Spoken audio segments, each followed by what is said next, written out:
Hello, everybody. It's me, Ian, and we are on day 18 of the 21-day challenge as we read through the Gospel of John. Maybe you're partnering it with the fast. Can you believe you've made it to day 18, meaning we're almost done? I don't know what you're praying for, but I can feel breakthrough on the horizon for you. So today we are in the Garden of Gethsemane. And so we know that Jesus, after the Passover, tells them that it's time to leave. He takes his disciples as they head up into the garden where they're all going to pray. He begins to unpack some kingdom principles to them, letting them know that they're not going to be alone, that he must go away and send the Holy Spirit to them.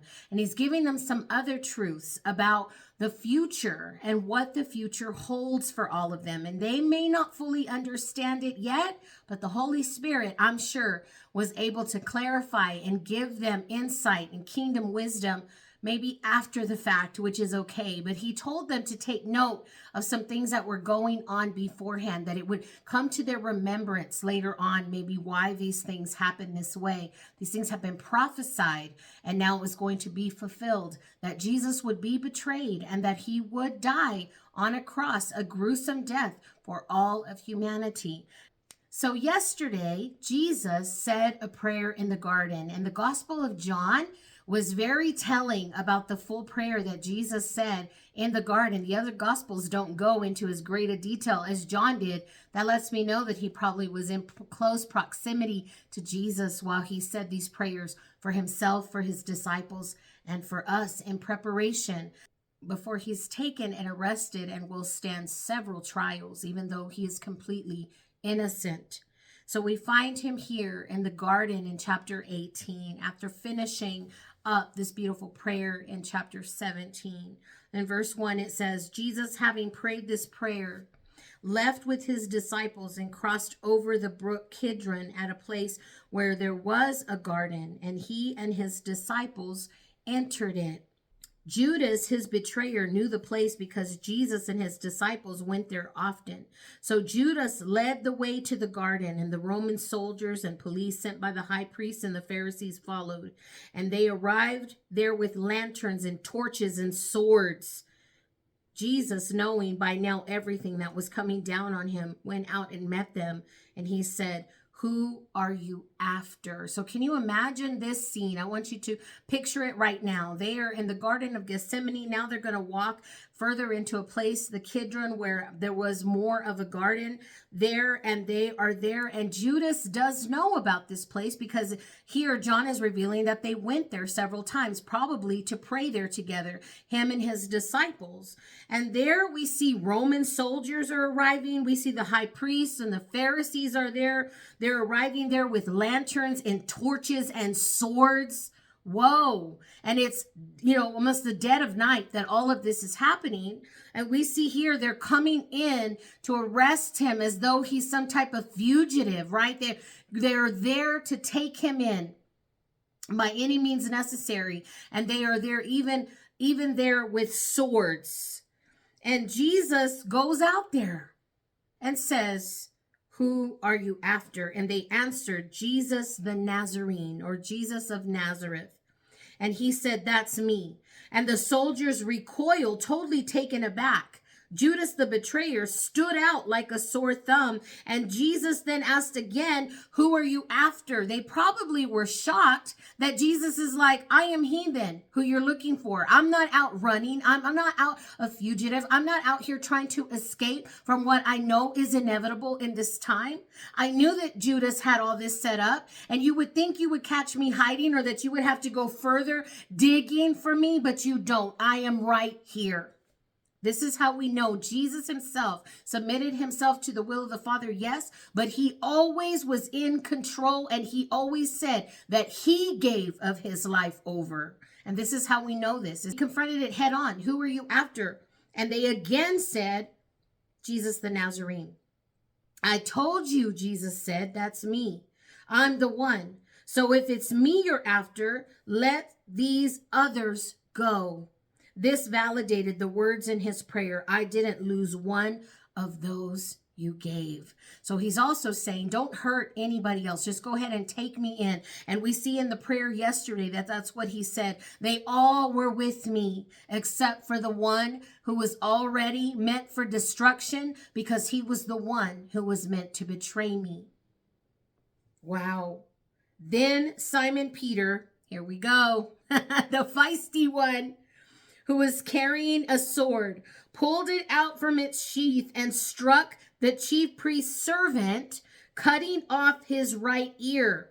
Malchus was the servant's name. So we actually get the name of the servant. We see Peter's like, pulls out, his sword, because we know in Luke, Jesus had already been establishing to them that it was time to carry a sword, that these days were dangerous, that there were people who were after their very lives.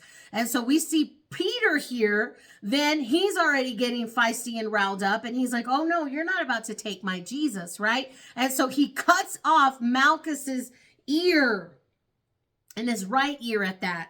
And in other gospels, actually, Jesus actually picks up the ear and puts it right back on Malchus, but it's not described that way here in John, but in another gospel it is. But we do see here Peter's response to them trying to take Jesus.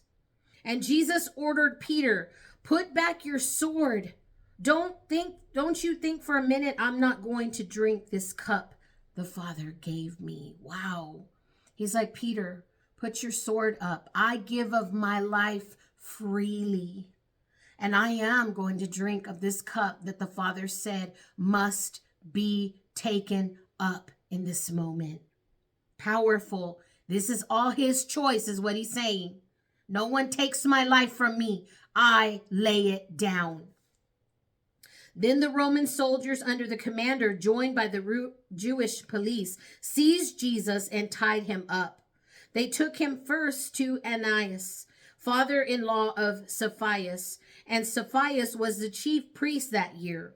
It was Sapphira who had advised the Jews that it was to their advantage that one man die for the people. So remember, we met Sapphira at earlier chapters, right? He was the one who was like, yes, there is one who's going to die for all mankind. And he didn't even realize that what he was prophesying was this moment. He actually thought, no, we need to just get rid of him because we want to keep our titles. We want to keep controlling the people. And Jesus is coming in and messing all that up. And so he was prophesying something that was true, but misunderstood even in his own mind as he prophesied it. He had another agenda for the prophecy.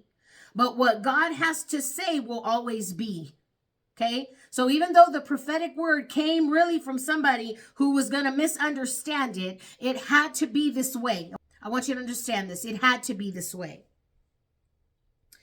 And so Simon Peter and another disciple followed Jesus. The other disciple was known to the chief priest, and so he went in with Jesus to the chief priest's courtyard. Peter had to stay outside. Then the other disciple went out, spoke to the doorkeeper, and got Peter in. So we know here that Peter is with another disciple, okay, who followed Jesus. So they're going to go see where you're taking my Jesus in this moment. And because the other disciple, and for whatever reason, it's not listed who the name was of this disciple, could very well have been John, because he doesn't ever really name himself. He calls himself the beloved, and maybe in this instance, he's calling himself the other disciple. But we do know that that person was able to get Peter in because that person was recognized by the chief priest. And the young woman who was the doorkeeper, so the woman who's at the door, said to Peter, aren't you one of this man's disciples? Aren't you one of Jesus's followers? Hold on, I think I've seen you with him before. And he says, no, I'm not. Wow. So here's his first denial. Remember that Peter had said, Lord, I will die for you. He's already cut off a man's ear. He's so passionate about his love for Jesus. But in this moment, when things are getting intense now, and they're seeing that Jesus is now going before the high priest and the chiefs, and he's about to stand trial and all this stuff is happening, he's got a little bit of a different stance when it comes to Jesus now. And Jesus knew the posture of his heart, that he would deny him. that he would deny he knew him. And I'm going to say this because I truly believe that the denial that Peter is making in this moment doesn't disprove his love for Jesus. It just shows his fear of getting caught, having been one of his disciples. I truly believe that Peter does love Jesus even in this moment, and that he is just filled with fear and confusion. And in that place, he is now not able to take a full stand for Christ the way that he should and the way that he told Jesus he would. And Jesus had even told him, no, for the rooster crows, you're going to deny me 3 times. So here's the first denial.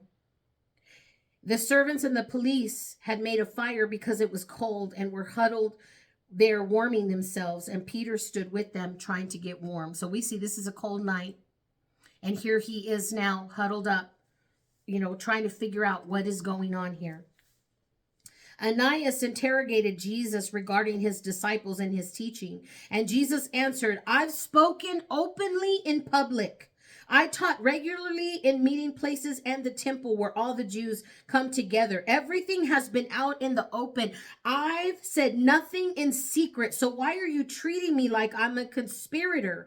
Question those who've been listening to me. They know well what I have said. My teachings all have been above board. He says, I don't understand why you're doing all of this as though I've been on some secret mission. I have done all of this publicly. I have made public declarations that I am the Son of God. I have been preaching and teaching in the temple every day, almost. And nobody has come and confronted me about these things. And every question that they've had, I've answered to them.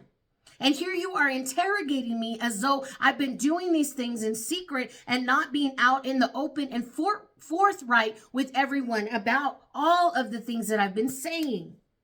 When he said this, one of the policemen standing there slapped Jesus across the face, saying, how dare you speak to the chief priest like that? And Jesus replied, if I said something wrong, prove it.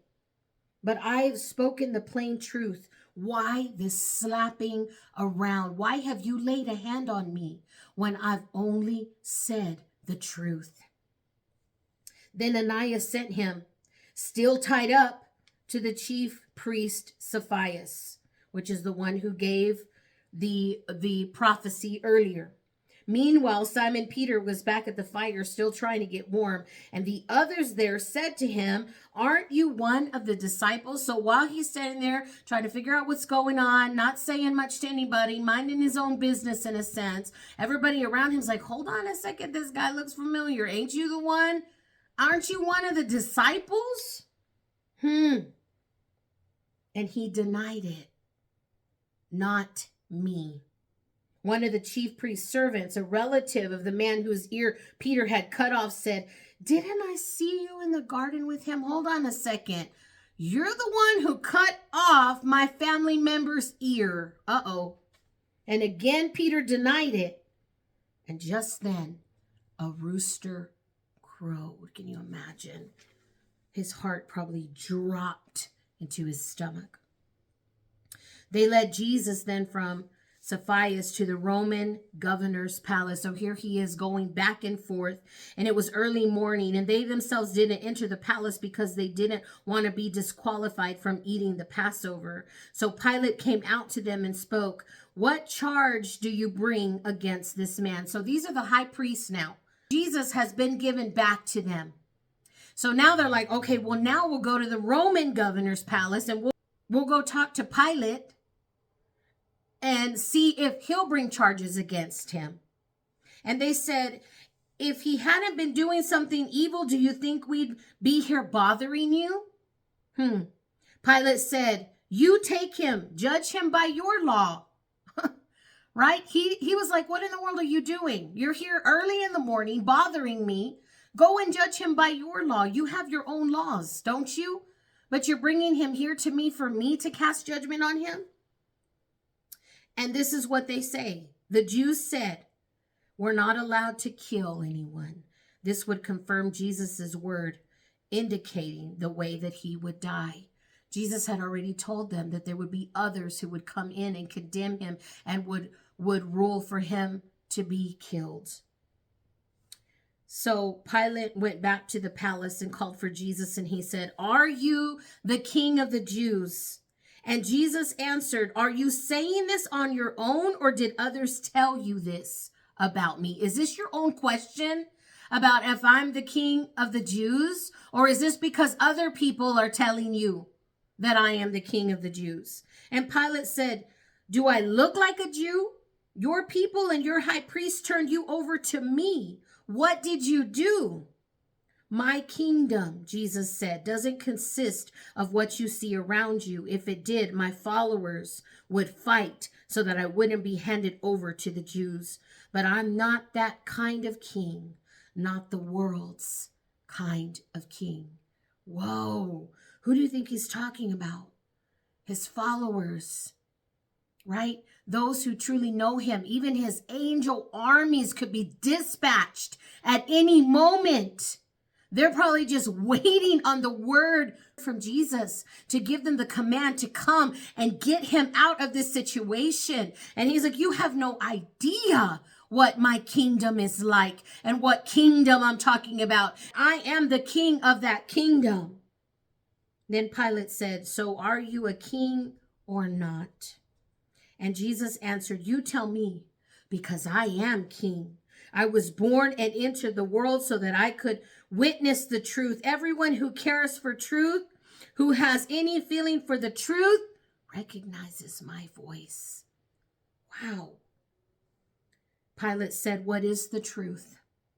And then he went back to the Jews and told them, I find nothing wrong with this man. It is your custom that I pardon one prisoner at Passover. Do you want me to pardon the king of the Jews? But they shouted back, not this one, but Barabbas. Barabbas was a Jewish freedom fighter. Wow. They didn't want Jesus. They would rather have a Jewish freedom fighter, which honestly would have meant that he was a pretty tough guy, that he was probably killing people in the sake of freedom. And they would rather have had him, somebody who was tried and convicted. And we see here that Pilate is telling them, who do you want me to pardon? And they would rather have Barabbas than their king of the Jews. We see here that John must have been close by because he's the one who's documenting what Jesus actually says. In many other gospels, it's as though Jesus was silent the entire time. He doesn't speak much, but what he speaks is the truth. And he's not combative. He is just answering the question. And we know that many other gospels describe him, that there were things that they begin to ask him that he begins to not answer because they can't handle the truth anymore. And so we see here that then during the interrogation that he does tell them the truth about what he's done out in the open, who he is as a king whose kingdom is established in heavenly realms. But Pilate cannot fully understand what this man is saying to him. And instead, he tries, I think, in a way, to ask these people to release him. What has he done? I'm not seeing anything criminal here. Your man is innocent. But no, they want him killed. So here we are now. It's early morning, right after kingdom conversations with his disciples, right after his prayer for himself, his disciples, and us. Jesus fully surrendered and submitted still to the will of the Father, that it is he who must go to the cross of Calvary. See you tomorrow, friends.